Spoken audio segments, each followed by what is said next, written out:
My name is Zilvinas Silenas, but friends call me Z, and I'm fine with you calling me that. I'm a president of Foundation for Economic Education.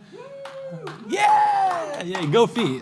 We do many great things, educating students, explaining policy to people. Obviously, energy policy research is not primarily what we do, but before joining Fee, I've done energy policy for about 13 years. So I know a thing or two about energy, or so I'd like to think. Also, talking about war in Ukraine and all these things, I'm actually, as you can judge from my accent, I'm from those kind of places. I moved to the United States in 2019. I'm from Lithuania. My family's in Lithuania. My friends are in Lithuania.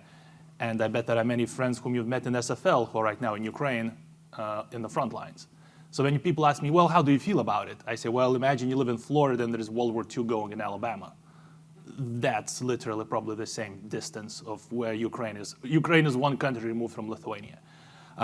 So put it this way, this is very personal to me, this war, not just as some bad things happening overseas, those things that are happening very close to the people who I care about and people who I love and place where I used to live most of my life. So this is a little bit personal, but I'll try to move away from that.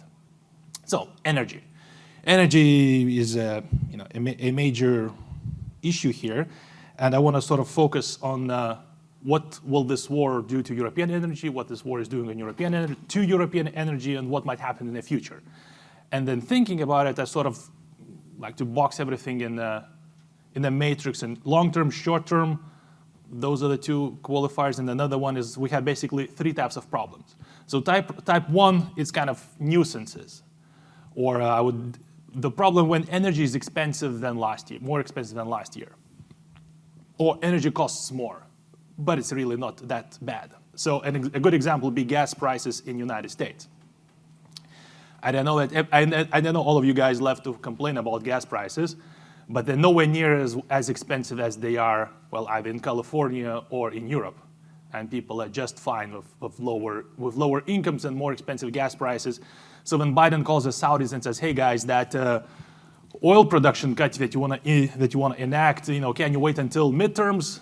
So that's kind of the political nuisance problem. I mean, if a gas costs $3.50 or $4.50 or $6.50, that is not a fundamental problem. Sure, it takes away from groceries, takes away from other types of income, but that's a price with which economies can cope quite easily. And once again, we have had gas spikes or gasoline motor fuel spikes all over the history, and you can remember right before the, let's say, 2008 or 2007 crash, oil was about $150 per barrel, and the economy survived. So that's type 1 problem. That's relatively easy. Type 2 problem is then energy becomes so expensive that using it is actually unfeasible in economical sense. And that, I think, is a problem which most European countries are going to have. They will have gas or some substitute for natural gas, but it will be so expensive that any meaningful use of it becomes basically unfeasible. If you're industry, if you're a large manufacturing company, if gas is expensive, it's there, but so expensive you cannot use it because it doesn't make any sense. And then so that's mainly all European countries. And then there's a type 3 problem in which there is no gas at any price. And I think World Bank and Europeans themselves identify 5 countries who are going to be exposed to that, or there is a high risk that they're going to be exposed to that, and that's Germany, Austria, Czechia, Slovakia, and Hungary. All sort of inland countries, very dependent on Russian supplies, both old and new, very limited capacity to diversify supplies of natural gas.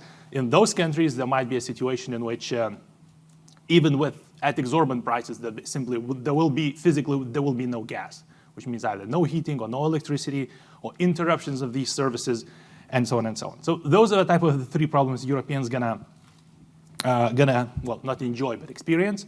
And let me go through the details of this. Obviously, the cause of that is, the reliance on Russian gas of Europe in general. Most of energy and especially most of natural gas in Europe is supplied by Russia. Russia is something like 2/3 to 40%, depending on their season, supplier of natural gas to the European Union. And you would think that's a natural development, or you would think that's always been like that, but in fact, that's a relatively recent development. It's a development after 70s and 80s and the Arab oil crisis, or the Middle Eastern oil crisis, depending how you like that. But that's It was after these days or after these crises that Russia, actually USSR at the time, became a major supplier of gas to Europe by connecting their pipelines to European pipelines. And once again, logically speaking, of course, if Russia were a normal country, there's nothing wrong with gas flowing from places where it is to places where it isn't, like from Russia to Europe, but that, of course, is not the case. And in fact, Reagan was quite prophetic, arguing against it. It almost reads like Time Machine, but Reagan tried to impose sanctions on companies who were building pipelines from USSR to Europe. It was Reagan that actually warned Europeans that increased dependence on Soviet gas will cause big problems long term. Now, I think he was right. Europeans did not listen and saw that as an opportunity to prop up their failing steel industry, and that's the situation. But long term, put it this way, there's nothing natural or inevitable about Europe being overly reliant on Russia. That is a relatively recent development, and there could be other developments. So that's point one. Point two, that even long before this gas prices, in fact, I think something like 15 years ago, 10 years ago, Gazprom started talking. Gazprom is the part of the Russian gas company that supplies gas to Europe. They started talking about their strategy of minimizing supplies to Europe while maximizing revenue. What basically is a fancy talk of saying, well, we're going to sell less and less gas to Europe, and we're going to charge higher and higher prices. And then that gas that we don't sell to Europe, we're going to sell to other places like China and maybe through LNG markets. So they've been thinking about this for a while. But of course, what is happening now, that's a completely different development. And there are four, well, depends how you count it, but basically there are four routes in which Russia supplies gas to Europe. A map would help, but I chose to speak. But if you imagine sort of a European map, up top through the Baltic Sea, that's Nord Stream 1 and Nord Stream 2. Further down through Poland, that's called Yamal or Friendship. Further down, it's going through Ukraine. There are 3 lines going through Ukraine, and gas is actually flowing even now. And then there is the so-called Turk Stream, which is going through Black Sea, through Turkey, into southern Europe. But all smaller ones, but these are sort of the four main branches in which Russian gas is supplied to Europe. So the big one, obviously, or the newest one, that's Nord Stream. Nord Stream 1 going straight from Russia to Germany. That was built about 10 years ago. And just this summer, if I'm not mistaken, or maybe this winter, they completed Nord Stream 2, also going through the Baltic Sea straight from Russia to Germany. Now, many countries in Central and Eastern Europe did not like that fact that Germany is bypassing them and selling gas straight to Germany. I think those countries saw it as a sort of betrayal of European solidarity, and in practical terms, it meant that Russia could cut off supplies to Eastern Europe without threatening to cut supplies to Western Europe. Because prior to this, if Germany wanted to blackmail, let's say, Ukraine or Poland, shutting down the gas, they would also be shutting down the gas to Germany. Well, with Nord Stream, that problem was solved, and Russia can supply gas straight to Germany, bypassing all the different countries. Well, that's the past, of course. If you've been following the news about last week, 3 out of 4 lines exploded. No one knows how. I mean, obviously, there are some people who know how that happened. There are 2 main theories. Basically, Russians did it and Americans did it. I mean, who else? Ukrainians don't have access to Baltic Sea, and that explosions happened at 80 meters below sea level, being 80 meters underwater, so that requires some technical capacity. I'm not going into conspiracy theories, but basically there are 2 main explanations. Either they used a pipe checking device that goes into the pipe and sort of flows through the pipe to explode it from inside, or someone did a sabotage from the outside. There's an investigation, obviously, we'll see, regardless who did it and why. Right now, Nord Stream basically it can supply gas, but at a much lesser capacity, and Germans are not taking it because Germans have had it enough of Russians. So that is not going through there. The pipelines through Ukraine and Turkey are still happening. Some gas is being supplied to Europe from Russia, but if you compare to last year, the volumes have fallen for about 5-fold. So once again, Not 20%, not 50%, fivefold. That's a large disruption in supply. If it happened in any country, that would be an issue. So that's a big deal. So what can countries do about it, and what are Europeans doing about it? So one is they're trying to fill their storage, natural gas storage units as fast as possible, and that's going well, and that's obviously good. The problem is that even those storage areas, which are basically underground mines in some cases, like salt mines, which are filled with gas. I mean, technically, it's pretty cool, if I might say so. But usually how the system works is that you fill these storage units throughout the summer, and during the winter, when there are peak months of use, you gradually release gas from storage in order to supplement the gas that you're already getting. I think what's going to happen that, of course, Europeans will be able to draw down gas from storage, but that is not used to the situations in which no gas from Russia is flowing. So that might be not enough. So that's why everyone's speculating, will it be a cold winter or will it be a warm winter? And if you watch Russian TV, they run these little, I wouldn't call them ads, they're like propaganda clips, in which they show city covered in ice and snow, and the female's voice saying, winter is going to be big, referring to Europe. Of course, the irony of that's a Russian city that does not have gas. That's Krasnodar, but that's besides the point. But that's why Europeans are so worried whether it's going to be a warm winter or cold winter. Warm winter, there might be enough gas coming from storage and alternative sources. If it's cold winter, there might be not enough gas. And so that's why winter temperature is actually such a large factor. There are obviously other sources of how to supplement this. So everyone's talking about LNG, liquefied natural gas. That's the gas that's supplied by ships. Yes, that is definitely an option. And if you see, once again, if you see the sort of the import curves, Europe has definitely, LNG has overtaken Russian gas significantly in this summer as supplying gas to Europe. But there are a couple of problems here. One is main supplier is US, so thank you, Americans. But US export capacity, if I'm not mistaken, is about at its capacity. Meaning not only do you have to get gas from ground in the United States, you also have to put it on LNG ships. And there's a whole lot of complicated equipment, and all of these things basically use as capacity. So even if US wants to supply more gas to Europe, you might be limited by infrastructure. So that's one. Two, there is a limited amount of ships that actually can do that. Once again, those things you see in movies, those large ships with spheres on it, that's your natural gas ships. There's a limited quantity of those. And everyone now wants LNG, not just Europeans. Southeast Asia also wants LNG. So those ships are in high demand. And third point, even if ships make it to Europe, Europe itself has a limited LNG capacity. Because once again, you need a system to take that gas, revert it back to regular gas, pipe it through pipelines. And there are not that many places in Europe where you can do that. Ironically, because of lack of interconnections with Europe, Spain and Portugal are very good at this. Spain, I think, has something like 8 LNG terminals. So that's working out for them pretty nicely right now. Lithuania has LNG terminal. Netherlands have LNG terminals. Poland has LNG terminals. I don't think Germany has any. There might be some under construction. I might be wrong here, but basically German LNG capacity is insufficient or not there, precisely because they've been getting a whole lot of gas via pipelines. And there you go. And even if Germans, being Germans, get their stuff together and start building LNG terminals tomorrow, those things take time.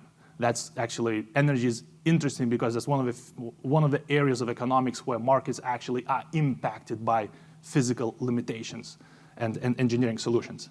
And finally, even let's say if gas from LNG does flow to Spain or to France, there's also limited interconnectivity between countries in Europe.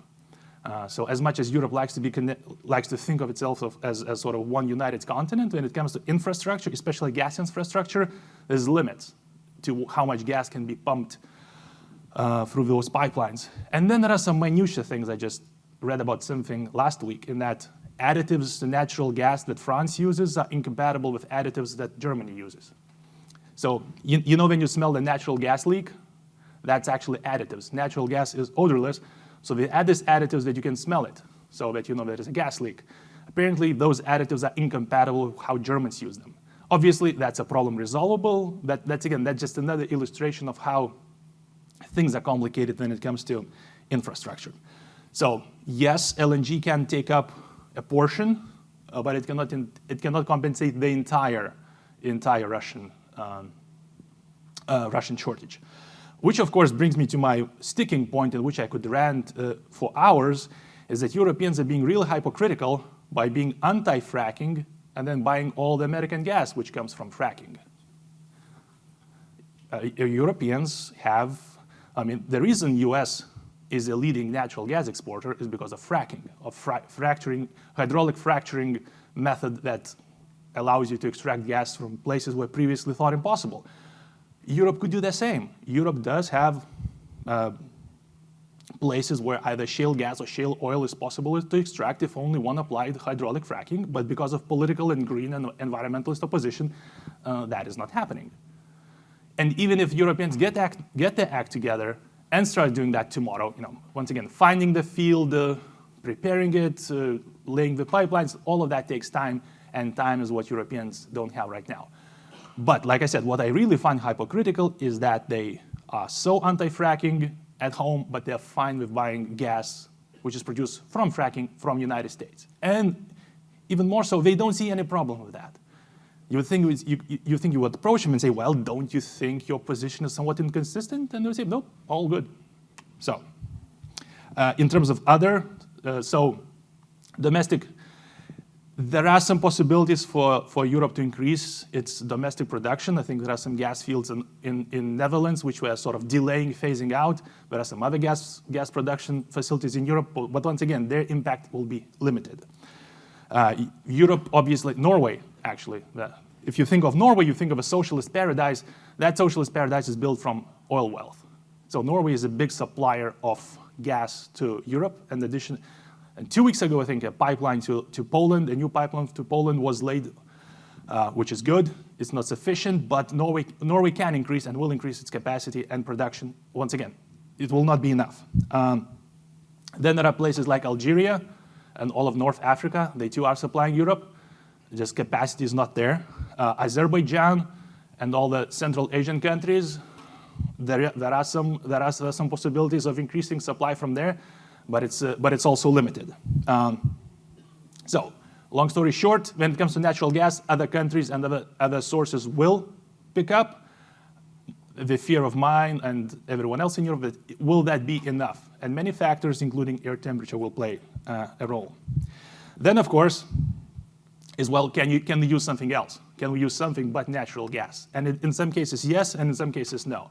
So where gas is relatively easy to substitute, emphasis on relatively, it does not mean it's easy, but relatively easy, it's in energy production. A lot of European natural gas is simply burned to produce electricity, or electricity and heat. So in some of these cases, depending on design and depending how many different plants a country has, you can basically fire up your coal plants and shut down your natural gas plants. That is possible, and Germany, I think, once again, is beginning to do it. Germany's beginning to, reuse the coal they have right there under their own ground to power some of the power plants, much to the dismay of Greens and Greta Thunberg, but they're doing that. Will that be enough? We'll see. Another cool thing that many European countries are doing is actually, especially the ones that have a lot of either forests or wood industry or furniture industry like IKEA in Sweden, they're using waste, they call it waste biomass, but it's basically these wood pellets that look like potato chips. The reason why they look like potato chips is because you need to dry them out in order to burn them efficiently. But that's a very fascinating area. That's one of those places where environmentalism and economics make sense. If you use wood waste and all sorts of other biomass waste, you burn them in what's called cogenerational power plants, and they produce electricity for the electric grid, and they produce heat for district heating. District heating, not a big thing in US, but actually a big thing in Europe, and then the nice thing about it is that, once again, you use the heat from burning wood or natural gas to produce electricity, and you use the waste heat to heat the water that you then supply to households. In that case, your efficiencies are about 80% which is very good when it comes to energy. Once again, that's a possibility, but you need to have prepared for that. You need to have power plants that do that, and of course, wood pellet prices actually follow gas prices. So if gas becomes expensive, so will wood pellets. But at least there will be enough of them. Nuclear is another big option, and kind of as we joked during lunch, France, out of all countries, seemed to be reasonable on that. About 70% of France's electricity is supplied by nuclear power. So I don't know what it is that French do, but it probably has to do something with being great power or thinking they're great power, but they're good on nuclear. So France is good on electricity, even though I think there might be some investments they have to make to continue operating the nuclear power plants. Once again, I don't want to pick on Germany, but as you might have heard, up until recently, Germany was planning to shut down completely good nuclear power plants because Fukushima happened about 10 years ago. Now it seems like they're reverting and saying, well, you know what, we'll extend the operation of nuclear power plants. The perfectly good German nuclear power plants, we're going to extend their operation until next year. And even Greta Thunberg seems to agree with that. So hey, you know what, that's good for Germany. But I think, once again, long term, nuclear is something that Europe definitely should be considering. Now, of course, nuclear is expensive, it's very capital intensive, but those old power plants, those are dirt cheap because they've already been paid for. So you get the best of both worlds. The capital costs, which are low, and electricity that is stable and relatively clean. Which, of course, brings us to another source of substitution for natural gas, which is electricity. There are some applications. I mean, you can use electricity for heating. You can use electricity for industrial processes rather than gas. That is all good. But it sort of just so happens that actually this summer has been particularly droughty in Europe. And all the hydro, or many of the hydro power plants, especially in Scandinavia, that was actually running below capacity because, well, there is not enough water. And not only that, because if there is no water, you cannot transport coal on barges to get them to power stations in Germany. So once again, circle of life kind of thing. So in terms of supplying energy, there are alternatives and there are issues to resolve. I think the fear is that if there is not enough demand reduction, which we're going to talk right now, some countries like Germany or Austria and Slovakia, Hungary, they might experience something like 15% shortage of natural gas that they will not be able to plug anyhow, and that means switching off lights at Eiffel Tower, switching off shop lights in Austria. I think a recent decree, which was in Germany, prohibition of heating personal pools by natural gas. Now, I would say that is a little bit of a first world problem. If your pool cannot be heated during winter, I think Germans can survive without that. But demand reduction, and as harsh as it sounds, that is one of the ways to cope with lack of natural gas. The only problem is that, of course, governments are stepping in, and I don't envy governments in this. So it's basically, what kind of crisis do you want to have? Do you want to have an output crisis, basically meaning companies not having enough gas or too expensive gas to produce things? Do you want to have a population or bunch of angry voters crisis in which people have to be cold at their homes?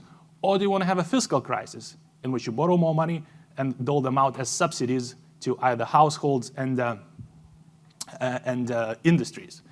And there is no right choice there. It's all bad. So I do not envy governments here. But the fear is, if governments step in too much, the demand will not decrease significantly in order to have any effect on gas usage. And it just so happens that the residential sector, basically people, they don't reduce their gas usage a whole lot, even if prices go through the roof, because it's just not not large part of their budget. It's actually more hurtful for companies. But once again, if you're a politician and you're going to say, you know what, we're not going to do anything about the people, but we're going to help out businesses, well, that just doesn't fly well in any politics. And of course, when it comes to companies, the big issue that even if they do get gas and it is expensive, is that they're going to be outcompeted in a global market. So let's say right now, European gas price is more volatile than the stock market. But okay, no one got that joke. But even with that volatility, European gas in Europe for a company right now is kind of 8 times more expensive than gas in the United States for a company. So basically, if you're a Siemens or competing with, I don't know, Caterpillar, basically, if you're competing in an industrial global market, the US is going to outcompete Europe, because especially in energy-intensive industries. So for instance, if you're producing fertilizer or ammonia for nitrogen ammonia fertilizer, that's very gas intensive. That's a Haber-Bosch process where you take natural gas, combine it with nitrogen in the air, bam, fertilizer. Wonderful miracle thing, saved billions of people from starvation, but it uses a whole lot of gas. And the only substitute for that is ammonia, which is also made out of natural gas. So if you and the gas and fertilizer market, that's an international market. And if your costs go through the roof, you basically will have nowhere to sell your fertilizer. No one will buy it. And that's another big issue. Actually, to reach such proportions that Volkswagen, the pride and joy of Germany, is saying, well, we're looking to relocate to countries that have LNG capacity, to places like Spain and Portugal. Of course, that may be their political pressure to their government to build LNG faster, or it could be the thing that they're doing. Slovakia right now is actually the most car-producing country in Europe. Most cars per person are produced in Slovakia. So you move that to Spain, that's a big pain for Slovakia.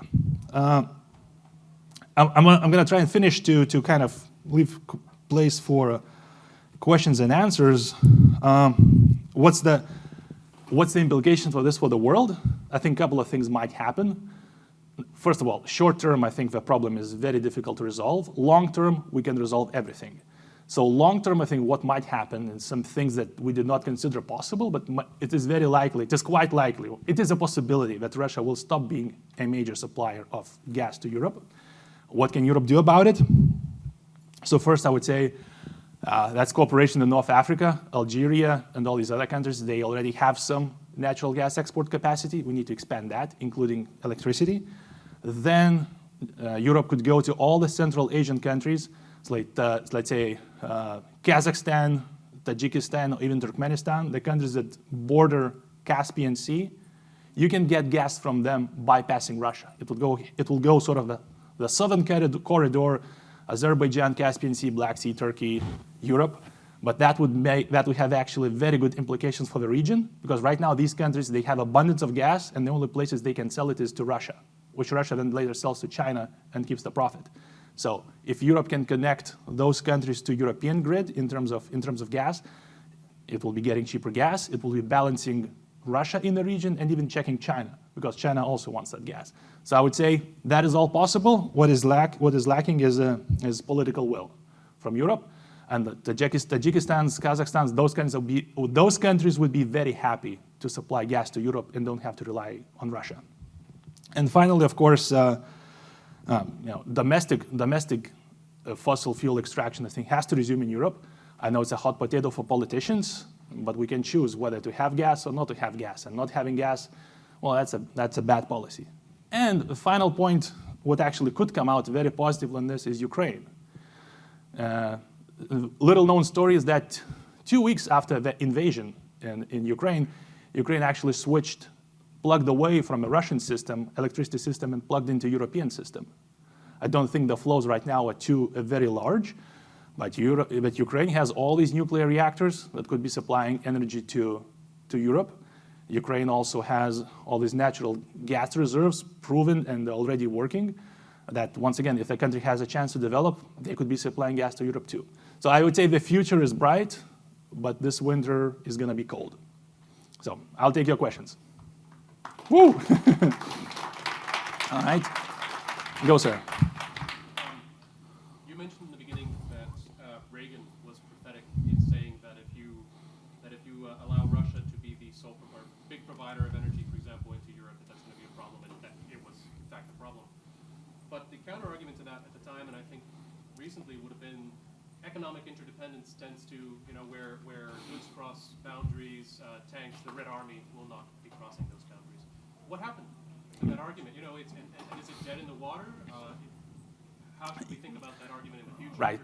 Yeah, countries that don't trade don't go to war, right? The democratic peace theory. I prefer the McDonald's theory, which says two countries that have McDonald's will never go to war. And that was true until the Serbia campaign. Yes, but actually I heard another good explanation that yes, that is true, that two countries that trade don't go to war, but for all the wrong reasons. So basically, the explanation of that would be, well, had this worked well, Russia steps into Ukraine, threatens its trade partners, such as Europe, not to intervene, and the war is over pretty soon. So if that's the working of that theory, I don't like that theory very much. All right, we had a gentleman in the back. Wouldn't it be beneficial for Europe to transition away from withdrawing them to use natural gas and automobiles in favor of more sustainable methods such as recycling, paper trains? I'm sure that you were talking about building a high-speed rail transport. Wouldn't that help a little bit? It would, and it does. And recycling done smart helps a whole lot. High-speed trains in densely populated areas also. So that all helps. I'm just saying that given the current level of challenge right now, that's not enough. Photovoltaics also help, but it all takes time. So given the current levels of technologies, it will take time. Yes, sir. You talked about Central Asia supplying gas to Europe. Aren't most of those countries allies with Russia? Well, if you asked me that question last year, I would have said yes.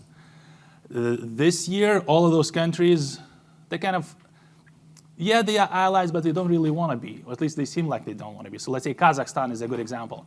Kazakhstan used to be one of the biggest supporters of Russia, but now Russia says, oh, by the way, some northern territories in Kazakhstan, oh yeah, we'd like those too because those are actually Russian territories. So now Kazakhstan is not very much of a Russian friend. I think the only two friends that Russia has left in its NATO, which is called the Organization of Cooperation of Development, that's Armenia and Belarus. Armenia because it's trying to defend itself from Azerbaijan, and that's not working out, and Belarus because that country is simply taken hostage. So I would say even though those countries are not against Russia per se, they would like the geopolitical choice and to sort of stack their bets and have alternative ways to supply to where to sell their gas.